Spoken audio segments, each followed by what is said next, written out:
Hi అండి, good morning. ఈరోజు మా జర్మనీ స్టార్ట్ అవుతున్నాం అని చెప్పాను కదా, దానికి ఇలా మొత్తం ప్యాక్ చేసుకుంటూ ఉన్నాం అనమాట. నేను అన్నీ అందిస్తూ ఉన్నాను. సాంబాయేమో లోపల నీట్గా సెట్ చేస్తున్నారు ట్రాలీస్లో వాటిల్లో. ఇంకా పిల్లలు అడిగిన గిఫ్ట్ ఆర్టికల్స్, రిటర్న్ గిఫ్ట్స్ ఉంటాయి కదా బారసాలకి సీమంతానికి. సో రిటర్న్ గిఫ్ట్స్ అని, ఇవి రిటర్న్ గిఫ్ట్స్ అండి. ఇవి ఇలా రిటర్న్ గిఫ్ట్స్ అని, వాళ్ళకి కొన్న ఈటబుల్స్ అని, ఇవన్నీ కూడా. ఇంక ఇవి సరిపోలేదండి, అసలు సరిపోక 2 కొరియర్ చేసాం కూడా ఆల్రెడీ. ఒకటి 25 కేజెస్, ఒకటి 11 కేజెస్ ఒకటి కొరియర్ చేసాం.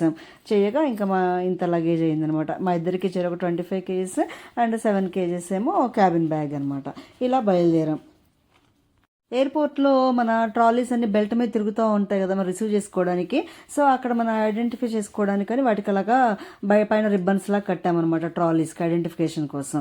ఇట్లా మేము బయలుదేరి ఏం చేస్తామంటే మా హైదరాబాద్లో మా బావగారు వాళ్ళ ఇంటికి వెళ్ళి నైట్ 12 అట్లాగా ఎయిర్పోర్ట్కి బయలుదేరుతామన్నమాట. అలా మా ప్రయాణం స్టార్ట్ అయింది. ఇంకా అందరూ వచ్చి, ఫ్రెండ్స్ అందరూ కూడా వచ్చి విష్ చేసి వెళ్ళిపోయారు. వాళ్ళందరూ వెళ్ళిపోయిన తర్వాత మేము ఇంకా భోంచేసి ఇలా స్టార్ట్ అయిపోయామన్నమాట. పేరెంట్స్, ఫ్రెండ్స్, చెల్లి అందరూ వస్తామంటేనే వద్దు, ఇంకా నైట్ అంతా మీకు నిద్ర ఉండదు, రెస్ట్ లేకుండా అయిపోతుంది, మాకు ఎలాగ తప్పదు కదా, ఇంకా వద్దని చెప్పామన్నమాట. ఇంకా అలా మేమిద్దరమే వచ్చేసాం. మా బావగారు అబ్బాయి డ్రాప్ చేసాడు, మేమిద్దరం వచ్చేసాం అనమాట. ఇంకా ఒకసారి ఎయిర్పోర్ట్ అంతా అలా ఒకసారి చూసి, ఇంకా మా సాంబ ఫస్ట్ టైం కదా లోపల జర్మనీ వెళ్ళడము. నేనైతే అంతకుముందు ఒకసారి వెళ్ళాను ఫస్ట్ డెలివరీకి, ఇది సెకండ్ డెలివరీ కదా. సాంబా మొత్తం ఎయిర్పోర్ట్ అంతా ఒకసారి అలా చూపించారనమాట. బాగుంది ఎయిర్పోర్ట్ అని చెప్పి చూపించారు. ఇంకా టైం అయితే చాలా ఉందండి. ఇంకా నేను వెళ్ళిన తర్వాత అక్కడ విశేషాలు ఏంటి ఇవన్నీ కూడా తప్పకుండా వీడియో తీస్తాను. ఇంకా ఫస్ట్ లోపలికి వెళ్ళిపోయి, లోపల చెకింగ్ అంతా ఉంటుంది కదా, ఇంకా మన బ్యాగేజ్ అంతా కూడా చెకింగ్లో వేసేసి, వీలైతే క్యాబిన్ లగేజ్ అడిగితే వాళ్ళు క్యాబిన్ లగేజ్ కూడా వేసుకుంటారండి. అది కూడా వేసేసి కొంచెం ఫ్రీ అయిపోతాం అనమాట. ఇంకా మన చేతిలో హ్యాండ్ బ్యాగ్ ఒకటే ఉంటుంది. ఇంకా చిన్నగా ఎయిర్పోర్ట్ అంతా ఒకసారి తిరిగి చూడొచ్చు. సో ఈ లోపలికి వెళ్ళిపోదాం. అక్కడ లోపల వీడియో తీయనివ్వరు కదా, వెళ్ళిపోదాం అనమాట లోపలికి. బాయ్. ఫస్ట్ టైం వెళ్ళినప్పుడైతే నాకు ఈ ట్రాలీ కూడా నడపడం వచ్చేది కాదండి. ఆ మూవ్ చేయడానికి కొంచెం ఇలా కిందకి ప్రెస్ చేసి మనం మూవ్ చేయాలి కదా, అది మా వాళ్ళు చూపించారు. ఆ తర్వాత ఈజీగా వెళ్ళిపోయిందనమాట. సో అప్పుడు దానిలో ఓహో ఇలా అంటే ఇలా వస్తుంది అని చెప్పేసి తెలిసింది. నాలాగా చాలామంది ఉంటారు కదా, తెలుసుకుంటారని చెప్తున్నాను. ఇంకా అందుకనండి మనం ఎప్పుడు కూడా ఎయిర్పోర్ట్కి కొంచెం ముందుగా రావాలన్నమాట. ఇప్పుడు చెక్ ఇన్ అయిపోయింది, ఆ తర్వాత ఇమిగ్రేషన్ అయిపోయింది, తర్వాత సెక్యూరిటీ చెక్ అయిపోయింది, తర్వాత మన గేట్ నెంబర్ ఇందులో ఉంటుంది కదా, చిన్నగా గేట్కి వెళ్ళి ఆ గేట్ ఎక్కడ ఉందో చూసుకొని, ఎంత దూరంలో ఉందో చూసుకొని అప్పుడు షాపింగ్ అవి చేసుకోవాలన్నమాట. చిన్నగా షాపింగ్ అవి చేసుకొని మనకి, ఎందుకంటే ఇక్కడ షాపింగ్లో పర్టికులర్ స్పెషాలిటీ ఏంటంటే మనకి కస్టమ్స్ డ్యూటీ ఉండదు, ప్లస్ వెయిట్లో కూడా ఇది క్యాలిక్యులేట్ అవ్వదు. కాబట్టి మనం ఎంత వెయిట్ తీసుకెళ్ళినా ఇబ్బంది ఉండదు అన్నమాట ఎయిర్పోర్ట్లో కొంటే.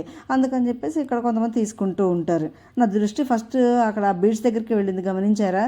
ఇక్కడ కూడా కొండపల్లి బొమ్మలు ఉన్నాయండి.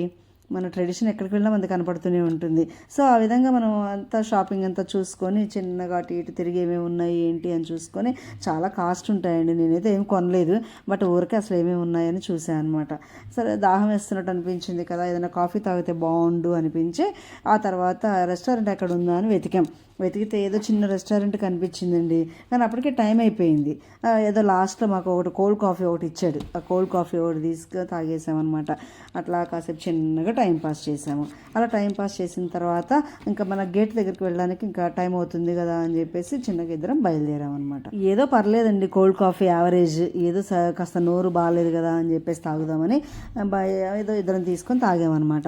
ఆ తర్వాత మా గేట్ దగ్గర వెయిట్ చేస్తుంటే, అక్కడ చైర్స్ అవన్నీ ఉంటాయి చక్కగా రిలాక్స్ అవ్వడానికి. వెయిట్ చేస్తూ ఉంటే వాళ్ళు కాల్ చేస్తే ఇంకా అంటే పలానా ఫ్లైట్ వాళ్ళు రండి అని చెప్పి అనౌన్స్మెంట్ వస్తుంది అనమాట. అనౌన్స్మెంట్ రాగా నాకు సాంబా వెళ్ళి నిల్చున్నారు అక్కడ. చేతిలో ఆల్రెడీ చెక్ ఇన్ దగ్గర మనకు బోర్డింగ్ పాస్ ఇస్తారండి. ఆ బోర్డింగ్ పాస్ అను మన దగ్గర ఉన్న పాస్పోర్ట్ అవి చూపిస్తే అప్పుడు మన ఫ్లైట్కి, ఇది మేము ఫస్ట్ దీనిలో ఇండిగోలో అండి, ఇప్పుడు మాత్రం ఇండిగో ఇక్కడ నుంచి దోహా వరకు ఇండిగోలో వెళ్ళాము, అక్కడ నుంచి ఖతార్ అనమాట. నేనైతే అంతకుముందు ఎక్కింది ఇతిహాద్ అండి, 2 చోట్ల కూడా ఇతిహాదే అనమాట. ఈసారి ఇండిగోను ఖతార్. ఇది ఎన్నిసార్లు ఎక్కినా నా ఫ్లైట్ ఎక్స్పీరియన్స్ ఏంటో అదొక రకమైన కొత్త ఎగ్జైట్మెంట్ అనమాట. నాకైతే కొంచెం పర్లేదు, కానీ ఇంకా మా సాంబా అయితే ఇంకా చాలా టూ మచ్ ఎగ్జైటెడ్. తను ఫస్ట్ టైం కదా ఎక్కడం, చాలా ఎగ్జైటెడ్గా ఉన్నప్పుడు చూడండి ఎలా చూస్తున్నారు అంతా. అసలు ఏంటి పరిస్థితి ఏంటి, ఎలా ఉంది, నేను టీచర్ కదా అంతా అబ్జర్వ్ చేస్తా ఉన్నవాడు ఏంటి పరిస్థితిని. సో ఫ్లైట్లోకి వెళ్ళిపోయాం. ఈ ఫ్లైట్ కెపాసిటీ నాకు తెలిసి మోర్ దాన్ సీటింగ్ కెపాసిటీ 150 ఉందండి, మోర్ దాన్ 150 అరౌండ్, అంటే 152 153 అలా ఉన్నట్టున్నాయండి. సుమారుగా లెక్కేశాను నేను, అసలు ఎంతమంది దీనిలో కెపాసిటీ అని చెప్పేసి లెక్కేశాను అనమాట. ఎక్కడా కూడా ఒకళ్ళనొకళ్ళు టచ్ అవ్వకుండా చాలా నీట్గా కొంచెం డిస్టెన్స్తో నడుస్తూ ఉంటారండి నీట్గా. సో ఇంకా అలాగా వెళ్ళి లోపలికి వెళ్ళి మా సీట్ ఎక్కడుందో చూసుకొని లోపలికి వెళ్ళి కూర్చొని మా బ్యాగ్స్ ఏమో, బ్యాగ్ అంటే హ్యాండ్ బ్యాగ్ ఒకటే కదా నా దగ్గర ఉంది, దాన్ని కూడా అందులో పెట్టేశాను అనమాట. అలా మా జర్నీ ఇండిగోలో స్టార్ట్ అయిపోయిందండి.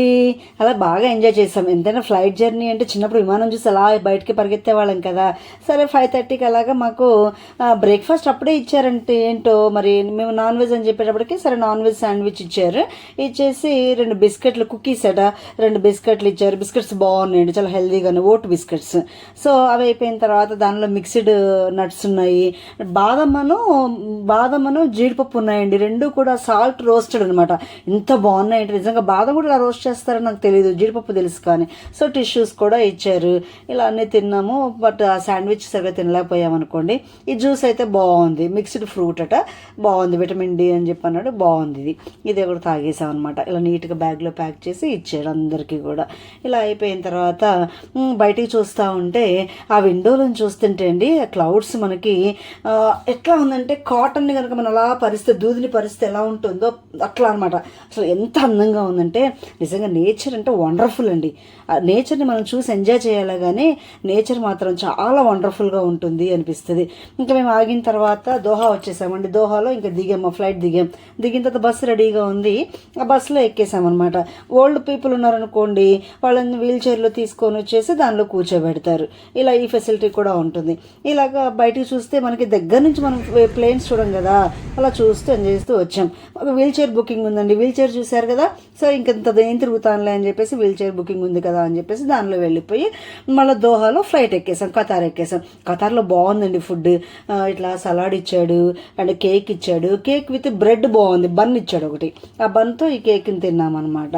ఆ తర్వాత రైస్ ఏమో ఒకవైపేమో పప్పు, ఒకవైపేమో చికెన్ ఇచ్చాడు. మంచిగా గీత వండిందండి, చాలా టేస్టీగా ఉంది.